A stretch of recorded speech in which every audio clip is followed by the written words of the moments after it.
Assalamualaikum warahmatullahi wabarakatuh. Salam dan Wal bahagia Bapak Ibu guru yang hebat. Kami dari kelompok 2 CGP Angkatan 9 dari kelas 343 akan menyajikan tugas demonstrasi kontekstual modul 2.3. Semoga melalui demonstrasi kontekstual ini dapat menginspirasi Bapak Ibu guru semua dalam melakukan coaching di sekolah masing-masing. Semoga video yang kami sajikan ini dapat bermanfaat bagi kita semua. Wassalamualaikum warahmatullahi wabarakatuh.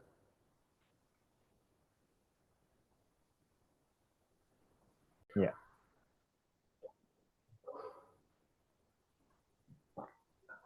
Assalamualaikum Pak Tri, selamat pagi. Waalaikumsalam Pak Ade. Selamat pagi. Gimana kabarnya Pak Tri hari ini? Alhamdulillah sehat. Gimana kabar Bapak? Alhamdulillah Pak, sehat juga. Oh iya Pak, hari ini kita nanti akan melakukan proses coaching ya? Iya Pak, oke. Oh, siap. Sebelum melakukan proses coaching, saya ingin sedikit bicara nih dengan Pak Tri, boleh Pak? Boleh Pak? Oke, jadi Pak, nanti saat proses coaching antara coach dan juga coachee, nanti saya akan mengamati ya, dan saya akan nilai sesuai dengan rubrik penilaian coaching. Seperti apakah sudah sesuai dengan alur cerita atau belum, kemudian apakah sudah memberikan pertanyaan yang bermakna kepada coachee, sesuai dengan kata kunci, kemudian apakah juga apa nggih, eh, saya tuh akan mendengarkan Bapak. Respon atau jawaban dari coach itu apakah sudah sesuai dengan pertanyaan yang nanti Pak Tri akan sampaikan. Nah, dan jangan lupa ya Pak Tri, harus disesuaikan juga dengan prinsip-prinsip coaching. Di antaranya ada kemitraan proses kreatif, juga memaksimalkan potensi. Apa nggih? Mungkin sebelum dilakukan proses observasi akan ada sedikit yang akan saya tanyakan. Oke, Pak. Boleh, Pak? Boleh Pak? Oke. Untuk pertanyaan pertama, Bapak, kira-kira kompetensi apa, Pak, yang ingin Pak dikembangkan dalam proses coaching kali ini? Kompetensi yang ingin saya kembangkan pada coaching kali ini yaitu pastinya tentang kompetensi coaching ya Pak. Yang Ya, Pak. pertama tentang kehadiran penuh, yang kedua mendengarkan aktif, dan yang ketiga mengajukan pertanyaan berbobot kepada coachee. Oke, jadi Pak Tri ingin mengembangkan 3 kompetensi yang terdiri atas kehadiran penuh, kemudian mendengarkan aktif, dan mengajukan pertanyaan yang bermakna kepada coachee. Di antara ketiganya, kira-kira mana yang lebih akan spesifik, Bapak, untuk Pak Tri kembangkan saat observasi Hmm, nanti? yang lebih spesifik yang ingin saya kembangkan yaitu mendengarkan aktif, kemudian mengajukan pertanyaan berbobot kepada coachee. Oh, baik. Oke. Jadi ada 2 ya, Pak. Ingin mengembangkan yang lebih spesifik itu terkait dengan mendengarkan aktif dan mengajukan pertanyaan yang berbobot atau bermakna. Nah, kira-kira Pak Tri, indikator ketercapaian itu dari proses coaching kali ini itu untuk apa, Pak? Indikator ketercapaian yang ingin saya dapatkan dari coaching kali ini, saya ingin coachee itu mendapatkan solusi permasalahannya dan coachee tersebut dapat menyelesaikan permasalahannya dengan mengetahui cara-cara atau langkah-langkahnya. Oh, iya. Baik, Pak. Jadi, indikator ketercapaian pada saat coaching sudah menemukan sendiri solusi permasalahannya. Baik, Pak. Terima kasih atas jawabannya, Pak Tri. Silakan Pak Tri melakukan proses coaching dengan sebaik-baiknya. Nanti setelah proses coaching selesai, nanti saya ingin mengajak ngobrol Pak Tri kembali. Begitu nggih? Saya Iya, persilahkan Pak Pak. Tri. Siap, nggih. Iya.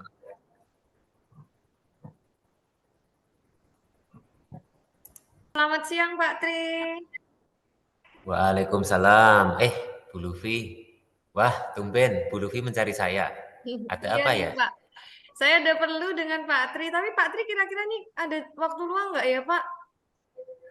Alhamdulillah, kebetulan ini jadwal saya kosong, Bu, tidak mengajar.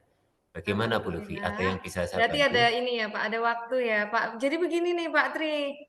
Sebelumnya tuh mau ngomong dari kemarin-kemarin, cuma kok belum ada waktu yang tepat. Nah, ini kebetulan saya kosong. Saya mencari Pak Tri itu ada tujuannya nih Pak Tri. Beberapa hari yang lalu, saya ini ya sempat kepikiran sih sampai hari ini, dan saya berpikir Pak Tri bisa membantu saya dalam mencarikan solusi dari permasalahan saya Pak Tri. Begitu tuh saya pikir Pak Tri. Oh, dengan senang hati, Bu. Kira-kira apa ya yang bisa saya bantu? Jadi begini Pak, beberapa waktu yang lalu, ini sebenarnya kejadiannya tuh udah lama ya, cuma baru pemrosesan itu sekitar 1 atau 2 bulan terakhir. Jadi begini Pak Tri, ada murid saya di kelas 6 yang sedang mengalami masalah dengan kelas 6 yang lain. Ini ada 2 orang ya, jadi sama-sama perempuan. Saya sudah berkoordinasi dengan guru BK terkait hal tersebut. Nah, masalah ini adalah murni kesalahan keduanya. Jadi tidak hanya salah satu pihak. Untuk menyelesaikan masalah ini, kami membutuhkan kerjasama dari orang tua. Nah, selanjutnya kami memanggil orang tua di waktu yang berbeda, agar kami dapat informasi seutuhnya. Namun selanjutnya kami mengalami kendala ketika kita memanggil orang tua, menceritakan kejadian yang sebenarnya, malah terjadi miskonsepsi menurut saya antara orang tua yang satu merasa bahwa eh, ini bukan masalah kami, tapi masalah anak lain. Nah, karena si orang tua tadi memojokkan orang tua siswa satunya dan melakukan chat dengan orang tua siswa lain tersebut, orang tua yang dicat itu tuh tidak bisa menerima bahwa hal itu tuh bukan salah hanya anak saya, tetapi salah keduanya dan meminta dipertemukan keduanya secara langsung orang tua tadi, Pak. Begitu, Pak Tri. Oh, ternyata begitu kejadiannya ya, Bu Lufi. Salah satu orang tua murid merasa bahwa putranya tidak bersalah dan menjadikan orang tua siswa lain tidak bisa menerima hal tersebut. Kira-kira setelah diskusi ini, apa yang Bu Lufi harapkan? Saya harap saya dapat solusi Pak Tri dari permasalahan ini karena kan lama nih jadi kepikiran nggak bisa tidur jadi otomatis ketika mengajar pun itu tuh masih nggak konsen gitu Pak Tri karena kan bercabang ada masalah yang kita pikirkan jadi nggak tenang. Baik, kita mengidentifikasi permasalahan dari Bu Lufi. Menurut Ibu, apa yang menyebabkan utama permasalahan yang terjadi pada kedua murid? Sepertinya nih menurut analisa saya ya Pak Tri, itu mungkin karena tontonan dan pergaulan. Karena kan anak-anak ternyata walaupun usianya sudah 12 tahun, 11 tahun itu masih sangat membutuhkan pendampingan orang tua saat menonton acara apapun di televisi, YouTube ataupun menggunakan jaringan internet. Jadi sangat butuh pendampingan dan kita harus menjelaskan nih ini baik atau tidak. Karena ternyata mereka belum bisa membedakan yang baik dan yang kurang baik. Terus selanjutnya sepertinya ada ruang kosong Pak Tri di antara keduanya, di mana kedua anak tersebut tidak mendapatkan dari orang tua laki-laki. Karena kesibukan yang dimiliki orang tua sehingga mereka jarang bertemu dan jarang eh, ngobrol bersama. Hal itu sudah kami konfirmasi juga kepada kedua ibunda dari kedua siswa tersebut. Lalu, apa yang membuat orang tua salah satu siswa memojokkan siswa yang lain? Saya pikir karena hasil nilai dari siswa yang satu itu tuh bagus, Pak Tri. Tidak ada perubahan. Sikap pun kepada guru tuh juga baik-baik saja. Jadi dia kayak bisa kontrol emosi gitu loh.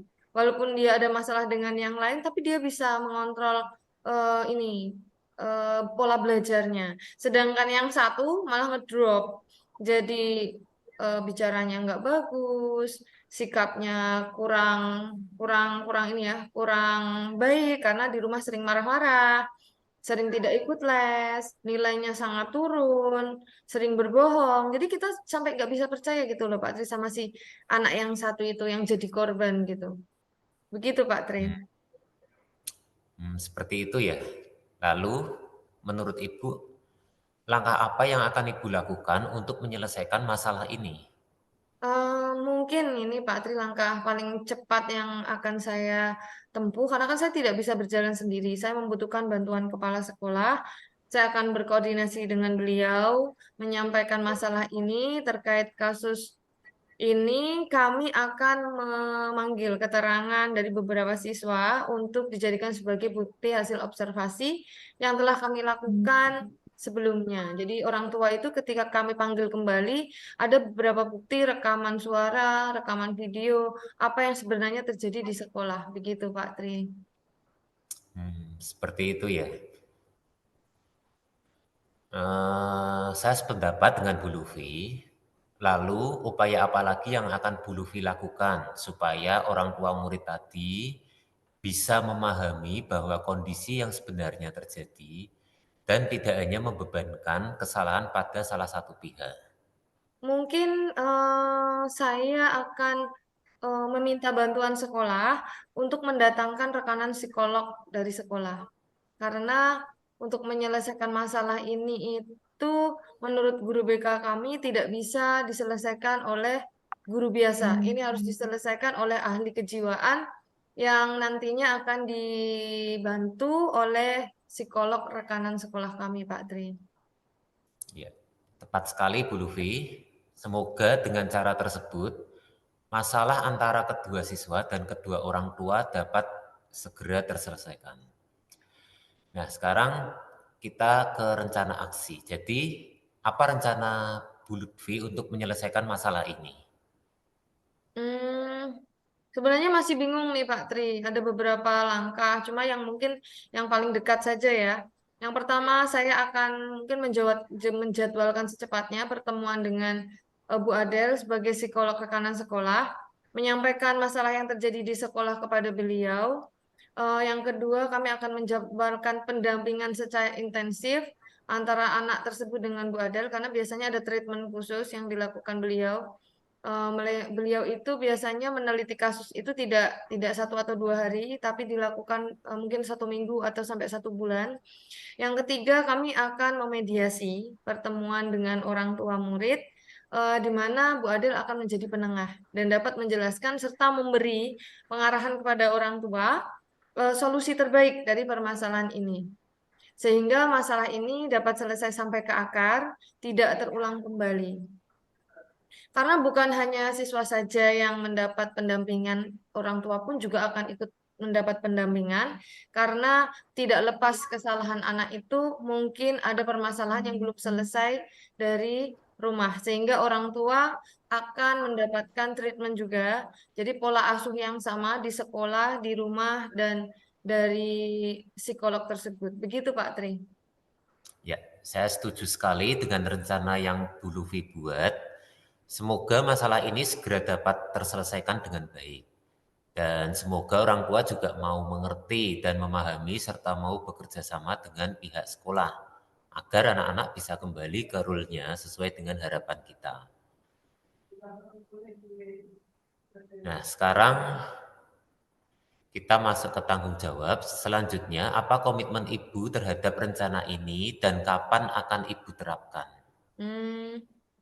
Komitmen yang mungkin paling dekat yang bisa saya lakukan sebagai wali kelas adalah saya mendampingi kedua siswa tersebut, eh, tentunya sesuai dengan arahan yang nanti akan disampaikan oleh Bu Adel dengan treatment yang dilakukan di sekolah dan di rumah itu biar sama, sehingga siswa dapat kembali seperti semula, ceria, dapat belajar dengan baik, berprestasi, Pak Tri. Jadinya anak-anak itu bisa kembali ke ini ya, ke girohnya anak-anak kembali.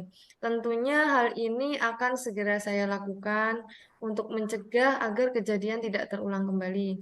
Nah, sebagai refleksi dari saya bahwa nantinya setiap kali ada kejadian sekecil apapun, kami akan berusaha mengkomunikasikannya segera dengan orang tua agar permasalahan itu tidak berlanjut. Begitu, Pak Tri. Wah, tepat sekali Bu Lufi. Saya sangat setuju. Semoga rencana Bu Lufi dapat berjalan dengan baik dan lancar. Semangat Bu Lufi untuk selalu mendampingi dan mendidik para siswa dengan sepenuh hati. Terima kasih banyak Pak Tri untuk waktunya. Saya sudah ini didampingi, didengarkan cerita saya, jadi saya bisa meluapkan ya apa yang menjadi perasaan saya, membuat saya jadi lebih tenang dan menemukan solusi dari permasalahan yang sedang saya hadapi. Terima kasih banyak Pak Tri untuk bantuannya. Sama-sama Bu Lufi. Baik Pak Tri, bagaimana Pak Tri tadi proses coachingnya? Apakah berjalan dengan lancar Pak Tri? Alhamdulillah Pak, berjalan dengan lancar. Oh iya, setelah melakukan proses observasi bersama Koci, ada sedikit pertanyaan nih Pak yang saya ingin tanyakan kepada Pak Tri. Yang pertama, apa saja yang sudah didapatkan pada saat proses coaching terkait dengan indikator ketercapaian yang diinginkan oleh Pak Tri? Saya sudah melakukan dengan alur Tirta, yaitu dengan menanyakan tujuan, identifikasi, rencana aksi, dan tanggung jawab. Saya juga sudah menggali potensi dari Koji untuk menemukan solusi dari permasalahannya. Oh begitu. Jadi Bapak sudah melaksanakan proses coaching sesuai dengan alur Tirta, nggih?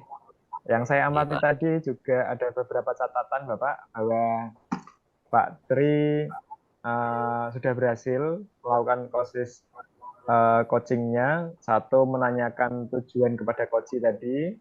Kemudian apa nggih? Bentar Pak, sudah mengidentifikasi masalah, betul. Terus kemudian sudah apa nggih, mengarahkan coach untuk melaksanakan rencana aksi. Terus kemudian tindakan yang sebaiknya dilakukan itu apa tadi? Sudah Pak Tri sampaikan, juga sudah berhasil menemukan rasa tanggung jawab yang ada pada diri Koji, agar rencana aksi tadi yang ingin dilakukan dapat berjalan dengan baik. Nah, tadi saya sudah mendengarkan percakapan juga Pak Tri dengan Koji. Pak Tri sudah fokus terhadap Koji, artinya sudah menghadirkan kehadiran secara penuh. Kemudian Pak Tri sudah mendengarkan aktif, tadi juga menanyakan pertanyaan yang bermakna kepada Koji. Semoga sukses selalu Pak Tri sebagai coach ke depannya, untuk coaching-coaching ke depannya juga. Ada satu pertanyaan terakhir Pak Tri, kompetensi apa yang ingin Pak Tri kembangkan? Apa nggih, berdasarkan hasil proses coaching hari ini? Kompetensi yang ingin saya kembangkan, saya ingin lebih mendalami alur Tirta supaya lebih baik untuk kedepannya. Oh, nggih. Baik Pak Tri, luar biasa. Jadi dengan kembali memahami alur Tirta supaya lebih baik lagi, apa nggih, ya untuk proses coaching-coaching berikutnya agar lebih sempurna lagi dan lebih maksimal lagi, optimal lagi. Baik Pak, terima kasih sudah melakukan sesi tanya jawab, melakukan observasi menggunakan proses coaching dengan alur Tirta. Saya akhiri sampai di sini ya Pak. Terima kasih sekali untuk kesempatannya. Sehat selalu Pak Tri. Assalamualaikum warahmatullahi wabarakatuh. Waalaikumsalam warahmatullahi wabarakatuh.